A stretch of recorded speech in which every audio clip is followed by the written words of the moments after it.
Decide అయ్యాను, ఇంటికి దగ్గరలో ఉన్న ఉప్పేరు బ్రిడ్జి మీద నుండి దూకి చచ్చిపోదామని.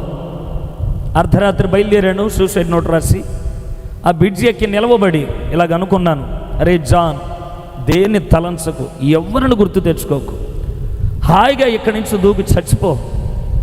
హాయిగా తీసుకెళ్ళి సమాధిలో పండబెడతారు, ఇంకా గాఢమైన నిద్ర, అమ్మ నాన్న ఏడుపులు కూడా వినని ఓ మంచి విశ్రాంతి అది.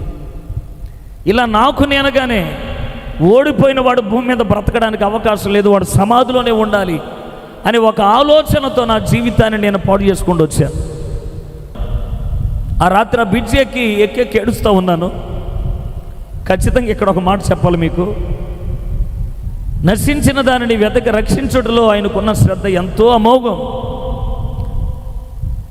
ప్రభువుని నేను ఎప్పుడు వెతకలేదు, కానీ చావు అంచులో నిలవబడి ఉన్న నన్ను వెతకడానికి ఆ రాత్రి ఆయన స్థలానికి దిగి వచ్చాడు. ఆయన ఆ రోజుల్లో ఆయన వల్లే నన్ను ఎవడు పట్టించుకోలేదు, ఎవడు నా యొద్దకు వచ్చి మాట్లాడినవైనా నాకు తెలియదు, గుర్తులేదు కూడా.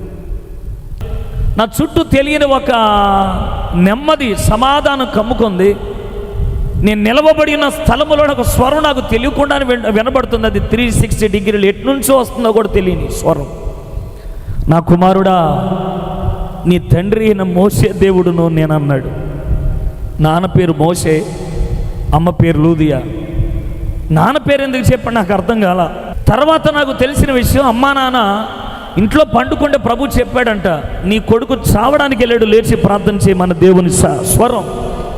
ఆ ఉలుకుపాటులో లేచి దేవుని సన్నిధికి పరిగెత్తి, ప్రభు వాడు ఎక్కడున్నాడో, ఎక్కడ ప్రయత్నం చేస్తున్నాడో తెలియదయ్యా, వాడు బ్రతకాల, వాడు ఏ చేత్తో విసిరేసాడు బైబిల్ అదే చేత్తో మరలా పట్టుకోవాలి, వాడు ఏ నోటితో సేవ చేయండి అన్నాడు అదే నోటితో వాడు సేవ చేసే స్వార్థికుడిగా మార్చబడాలి.